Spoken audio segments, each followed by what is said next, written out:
Britain's former Prime Minister Boris Johnson has come out publicly and said that if NATO and the Western powers lose the proxy war in Ukraine, it will mean the end of Western hegemony. If Ukraine falls, it will be a catastrophe for the West. It will be the end of Western hegemony.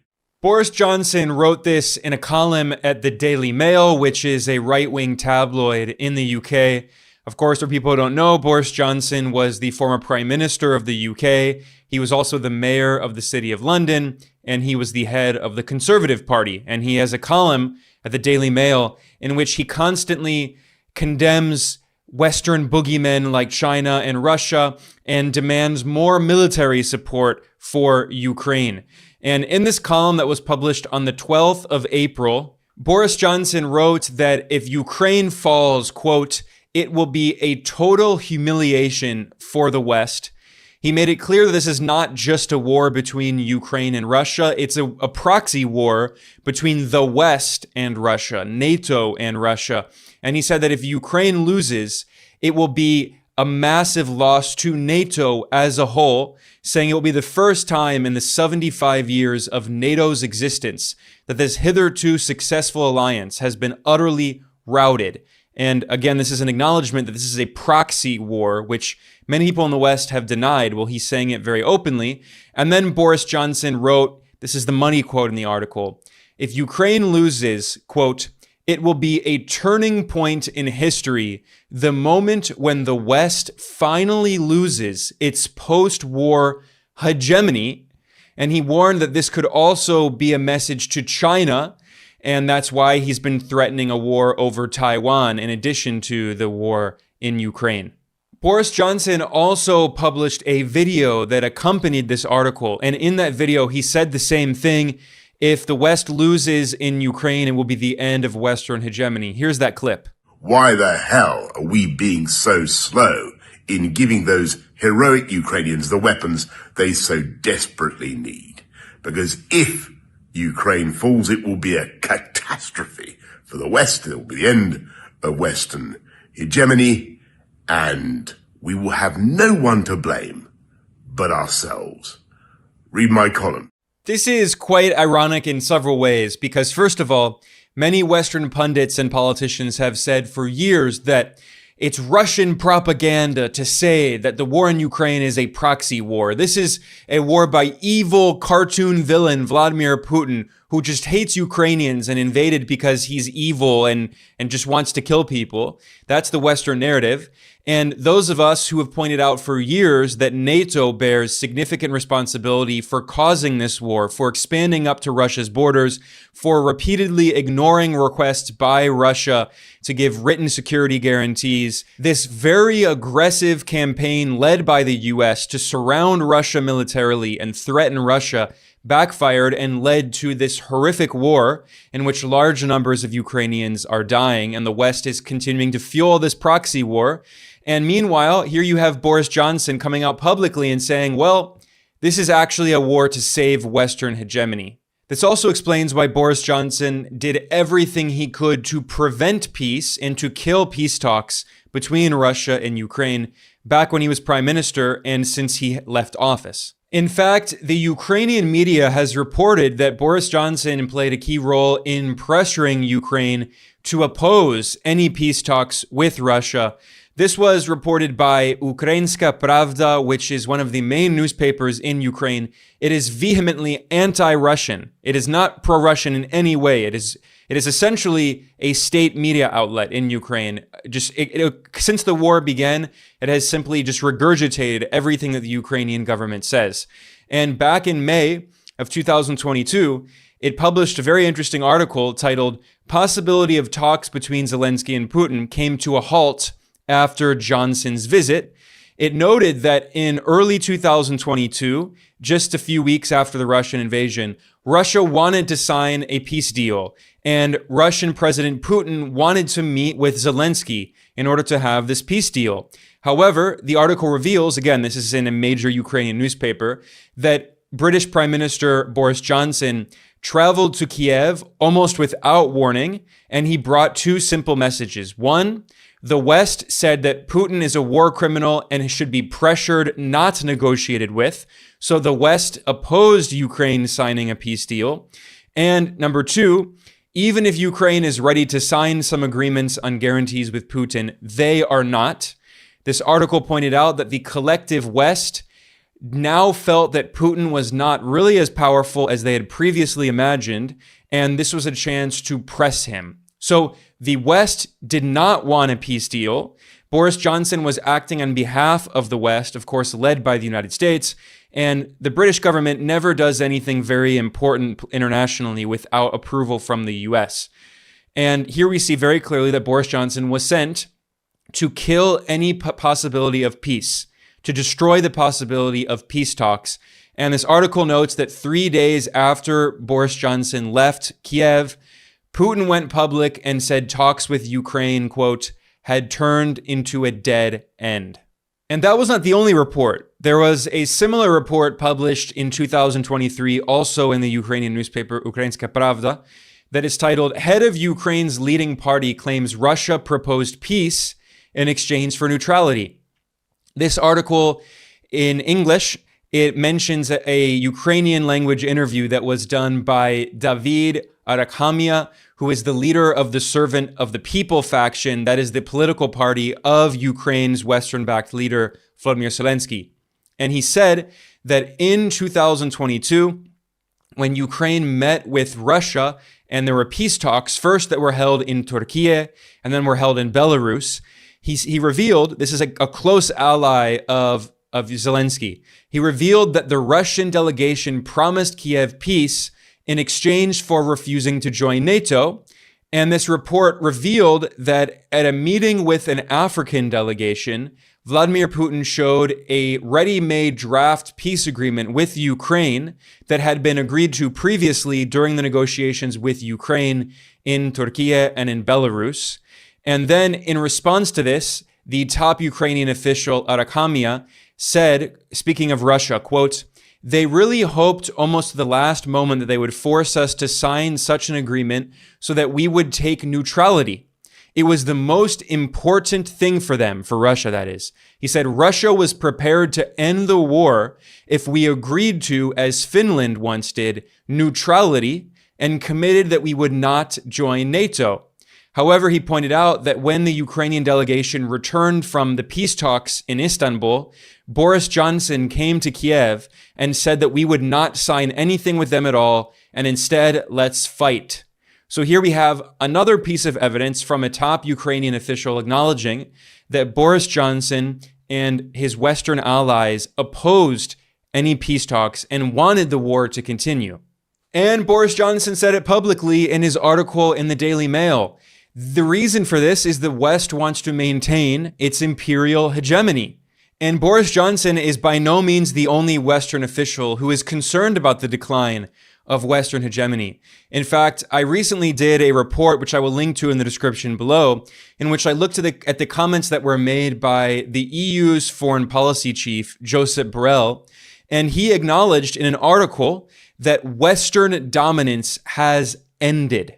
Borrell wrote this in an article that was published at the website of the Diplomatic Service of the European Union back in February.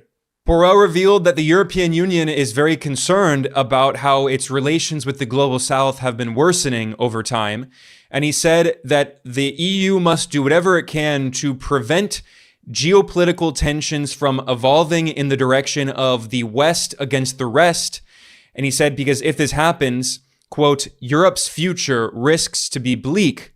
And then he admitted, this is an incredible admission, quote, the era of Western dominance has indeed definitively ended. And he says the combination of the war in Ukraine and also the war in Gaza has significantly increased the risk of the West against the rest, making Europe essentially irrelevant. And he said, many in the Global South accuse us of double standards.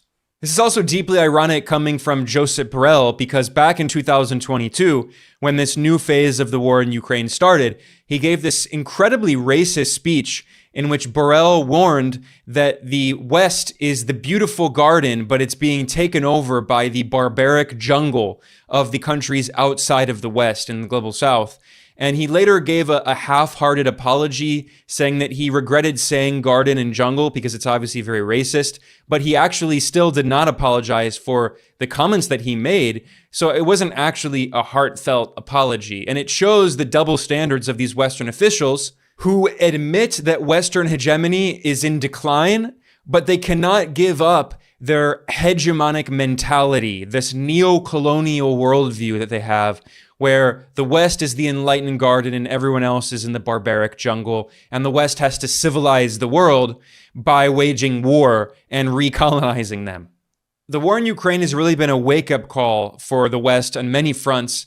In fact, back in 2022, Newsweek published an article titled, "Nearly 90% of the world is not following us on Ukraine." And this article was written by two former US ambassadors, top officials from the US State Department and the Pentagon, and they acknowledged in this article that when it comes to the war in Ukraine, 87% of the world's population has not been following the West. This is a map showing which governments have imposed sanctions on Russia over the war in Ukraine. And you can see it's just the West and a bunch of US client regimes. Now, I should point out that they have Taiwan on this list. Taiwan is not a country. Taiwan is part of China, but the authorities on Taiwan Island in China's Taiwan province, which are right now very pro-West and very against the mainland, these, pro-Western puppets essentially from the DPP party, they have imposed sanctions on Russia, but excluding them, Japan and South Korea, which are militarily occupied by the US, all of the other governments that have imposed sanctions on Russia are the West. I mean, this is a map showing the collective West as it's known. It's the US, Canada, Western Europe, Australia, and New Zealand. So this is about 13% of the world population. They claim to represent the entire world. They talk about their so-called rules-based order, but the 87% of the world population in the global South has not joined them in the proxy war against Russia. Most countries in the world are neutral. The vast majority are neutral. But instead of accepting the decline of Western hegemony and trying to live more peacefully with the rest of the world, what we see is that the West is doubling down, and now there are many calls for Europe to send troops to Ukraine to join directly in the war against Russia, to turn the proxy war into a direct war against Russia. This was called for in an article published in Foreign Affairs, one of the most influential magazines in the West. This is the official publication of the Council on Foreign Relations, one of the most powerful think tanks in the US. And in this article, they published this April, they point out that France's president, Emmanuel Macron, said the deployment of European forces to Ukraine could not be ruled out. The article notes that other European officials have joined in calling for sending troops to Ukraine, including the defense minister of Finland and the foreign minister of Poland. They have suggested that they will send troops to Ukraine. And in the Baltic states, there are calls for sending troops to Ukraine. And this article says that European countries, quote, must seriously contemplate deploying troops to Ukraine to provide logistical support and training, to protect Ukraine's borders and critical infrastructure, and even to defend Ukrainian cities. Now, the irony of this article is it was actually not Ukrainian officials who wrote this. It was actually 3 North Americans. One of the co-authors is a retired U.S. Army colonel. Another is a current lieutenant colonel in the U.S. Air Force. And another teaches at a university in Scotland, but in reality, he's also North American. So here we see 3 people from the U.S., these 3 war hawks, who are calling on Europeans to send their troops to Ukraine to try to preserve Western hegemony. And by the way, I should point out that there already are Western troops in Ukraine. They're not a lot of troops, but they are there. And this was revealed by Germany's Chancellor Olaf Scholz, who admitted that the UK and France have troops on the ground in Ukraine that are helping to direct Ukrainian attacks against Russia. And the BBC revealed in 2023 as well that there are multiple Western Special Operations Forces on the ground in Ukraine from the UK, the US, the Netherlands, Latvia, and France. There aren't a lot, but again, they already are there. And ABC News also confirmed this, citing separate sources revealing that the US has special operations forces on the ground in Ukraine, and they are operating out of Washington's embassy in Kiev.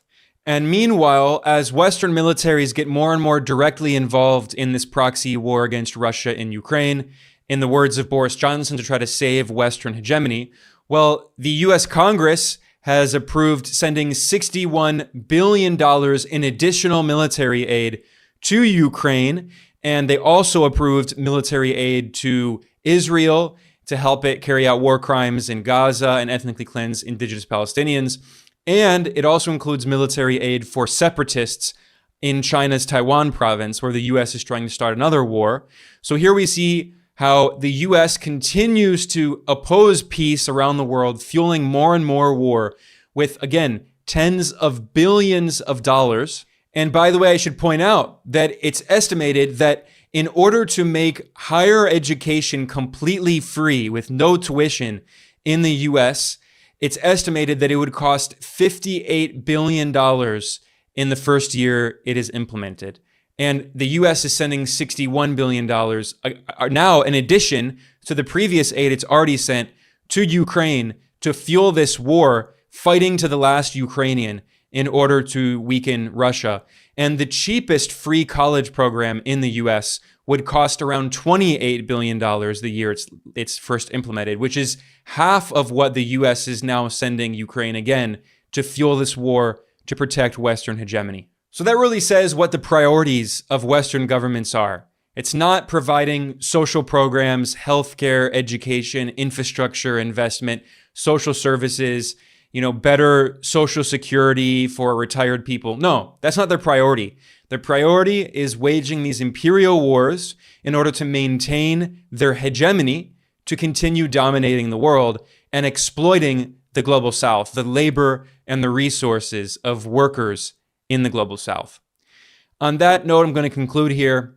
I'm Ben Norton. This is Geopolitical Economy Report. I want to thank everyone for joining me today. Please like and subscribe, and I will see you next time.